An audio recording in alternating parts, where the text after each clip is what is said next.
Halo minasan, assalamualaikum warahmatullahi wabarakatuh. Ohayou gozaimasu, konnichiwa, konbanwa. Selamat pagi, siang, dan malam buat teman-teman Kinoko Reborn. Kapanpun teman-teman mengakses video Kinoko Reborn ini minasan ya. Ini termasuk video kedua di setelah Kinoko Channel. Channel saya sebelumnya di take down ya mungkin minasan. Komen nasai video-video yang di sana tidak bisa di-upload lagi semuanya minasan, oke? Dan buat teman-teman yang baru menemukan Kinoko Reborn ini, insya Allah di video-video Kinoko Reborn dari sekarang, sekarang itu video pertama ya minasan setelah di take down, kita akan belajar bahasa Jepang dari nol banget minasan ya. Dari yang nggak bisa sama sekali, gimana sih tahapannya kalau pengen belajar bahasa Jepang. Kita akan bahas kupas tuntas di Kinoko Reborn ini. Yang pertama minasan, di video kali ini kita akan bahas beberapa hal mendasar dari bahasa Jepang. Seperti yang sudah saya pelajari dulu ketika belajar di LPK sebelum berangkat ke Jepang. Minasannya dari nolnya seperti apa? Langsung saja cekijrot minasan. Sebelum saya masuk ke materi inti minasan, saya ingin kasih introduce dulu ya buat minasan bahwa orang Jepang itu ciri khasnya mereka itu dalam huruf mereka itu tidak ada pengucapan huruf L. Contoh misalkan nama saya Lukman, nah dalam bahasa Jepang itu berganti jadi R minasan ya. Yang LL itu jadi R, misalkan Lukman jadi Rukumang. Seperti itu. Itu L itu jadi L, R gitu minasan. Contoh mungkin kalau diartikan di film-film begini minasan ya. Kalau orang Cina ngomong saya lapal, itu kalau orang Cina ya. Nah, kalau orang Jepang saya rapa. Jadi R. Jadi nggak ada huruf L. Itu yang pertama minasan. Berikutnya dalam huruf Jepang itu nggak ada huruf konsonan mati selain N. Oke, nggak ada huruf konsonan mati selain N. Kadang N juga dibaca eng gitu ya minasan. Contoh nama saya Lukman. Jadi Luk K-nya mati itu nggak jadi mati, tapi harus divokalkan. Jadi Ruku mang gitu minasan ya. Seperti itu. Oke, sekali lagi orang Jepang nggak bisa ngomong huruf L, nggak bisa ngomong huruf konsonan mati, dan hanya N aja yang bisa mati. Seperti itu. Dan kalau N ada di belakang dibacanya eng. Minasang gitu ya, minasang. Nah, seperti itu minasang ya.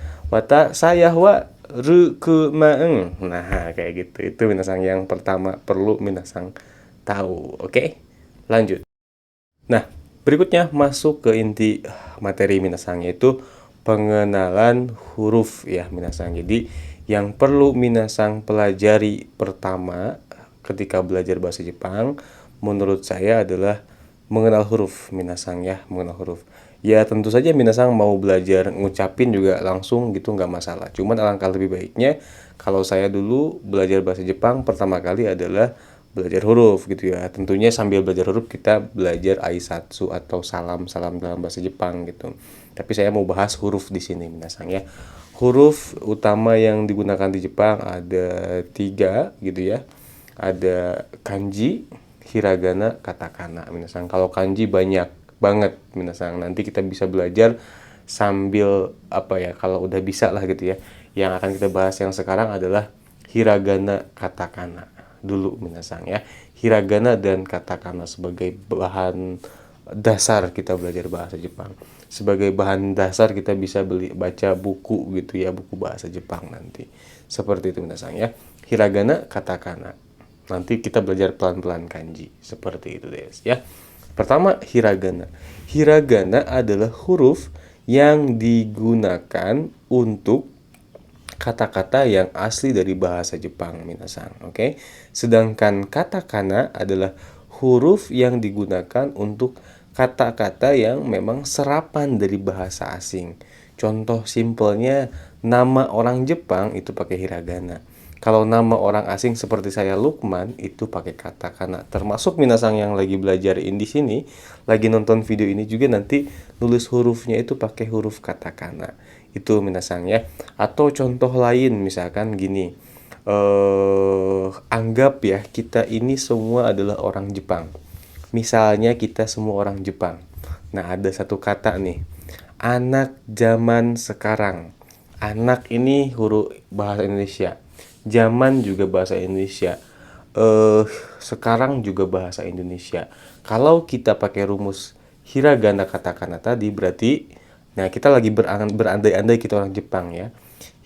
Anak pakai hiragana, zaman pakai hiragana, sekarang juga pakai hiragana. Nah, ada juga kan di zaman sekarang ini ada yang ngomong anak zaman now. Nah, kalau ada kata anak zaman now, maka cara nulisnya adalah anak pakai huruf hiragana, zaman pakai huruf hiragana, dan now pakai katakana. Kenapa? Karena itu serapan dari bahasa asing gitu ya. Seperti itu minasang, gampang ya. Atau mungkin cara bedainnya lagi kayak gini. Apa ya? Contohnya berita. Oke. Berita pakai hiragana. Kalau news itu pakai katakana gitu ya. Sama-sama berita gitu minasang. Nah, kita kalau berandai-andai orang Jepang seperti itu. Kalau seandainya kita yang nonton ini adalah orang Jepang, kayak gitu minasang ya. Kalau berita kita tulisnya pakai hiragana, sedangkan kalau news itu kita tulis pakai katakana minasang. Oke? Atau kita cari contoh yang realnya aja. Jadi saya kasih tahu nih minasang ya. Bahasa Jepangnya buku adalah hong. Bahasa asli Jepangnya buku adalah hong minasang ya. Tapi ada juga orang Jepang yang bilang book, book gitu ya. Ingat tadi orang Jepang nggak bisa ngomong huruf konsonan mati. Oke, kalau hong kita tulis pakai hiragana karena asli dari bahasa Jepang. Sedangkan kalau buku, buku itu adalah serapan dari bahasa Inggris yaitu book ya, book gitu ya, book. Cuman orang Jepang nggak bisa ngomong konsonan mati jadinya buku kayak gitu minasang. Nah, buku pakai katakana nulisnya minasang. Sekali lagi, hong pakai hiragana, buku pakai katakana. Seperti itu minasang ya. Gampang ya minasang. Contoh lain lagi, mobil misalkan ya. Mobil itu bisa bahasa Jepangnya adalah kuruma. Oke, kuruma tahu kan kuruma nih inget-inget ya. Mobil bahasa Jepangnya adalah kuruma. Kalau ingat mobil, ingat buka puasa ya. Kurma itu minasang ya. Bahasa Jepangnya mobil adalah kuruma, bahasa aslinya adalah kuruma. Sedangkan ada kan serapannya itu car, ya car gitu ya. Orang Jepang ngomongnya ka panjang gitu. Nah, kalau kuruma kita tulis pakai hiragana, sedangkan ka itu pakai katakana minasang. Seperti itu deh. Mudah-mudahan paham ya. Nah, minasang, segitu dulu materi kita kali ini, singkat tapi mudah-mudahan ini bisa jadi permulaan minasang tambah semangat belajar bahasa Jepang. Belajar bahasa Jepang itu asik, gampang insya Allah minasang ya. Kalau teman-teman benar-benar menyimak, oke? Nah, sebelum saya tutup, kita simpulkan dulu materi kita kali ini adalah yang pertama tadi ya. Belajar dari mana dulu bahasa Jepang itu? Belajar dari mengenal huruf dulu. Tapi sebelum itu saya juga kasih apa ya pembukaan lah minasang. Kalau orang Jepang itu tidak bisa ngomong huruf R, huruf L itu nggak bisa jadinya R gitu ya minasang. Saya rapar itu orang Jepang. Kalau orang Cina saya lapal gitu minasang. Kalau orang Jepang saya rapar. Seperti itu minasang ya. Nah, itu berikutnya orang Jepang tidak bisa ngomong huruf konsonan mati. Nggak bisa nyebutin huruf konsonan mati selain N gitu ya, selain N gitu. Nah, contoh Lukman, nama saya Lukman, jadi orang Jepang jadinya Rukmang gitu ya. Jadi ruknya ini tidak mati, jadi divokalkan minasangnya Rukmang, seperti itu des. Nah, berikutnya kita belajar mengenal huruf. Huruf Jepang yang utama adalah kanji, hiragana, katakana. Cuma karena kanji ini banyak dan sulit, nanti kita belajar pelan-pelan sambil jalan aja minasang. Yang pertama kita perlu pahami adalah hiragana dan katakana. Kapan kita pakai hiragana? Ketika orang Jepang menggunakan bahasa asli mereka. Kapan pakai katakana? Ketika ada bahasa serapan dari bahasa asing. Contohnya tadi minasang ya, anak zaman now. Kalau mengandai-andai kita orang Jepang gitu ya, anggaplah kita nih lagi ngomong bahasa Jepang gitu ya. Anak kita tulis pakai hiragana, zaman kita pakai tulis hiragana, now pakai katakana. Kenapa? Karena anak bahasa asli, zaman bahasa asli Indonesia, sedangkan now adalah serapan dari bahasa asing alias bahasa Inggris. Contoh seperti itu ya. Contoh lain lagi, misalkan minasangnya minggu itu nichiyobi. Oke, minggu itu nichi yobi bahasa Jepangnya. Ada juga yang bilang Sunday ya, Sunday. Nah, kayak gitu sama aja kayak kita minasang ya.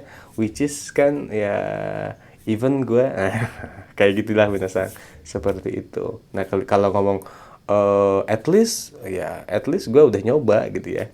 Setidaknya saya udah nyoba. Nah, kalau ngomong at least itu pakai katakana, tapi kalau ngomong setidaknya itu pakai hiragana. Kayak gitu dulu minasang, oke? Sampai ketemu lagi di video berikutnya, kita akan bahas huruf hiragana dan katakana minasang, oke? Assalamualaikum.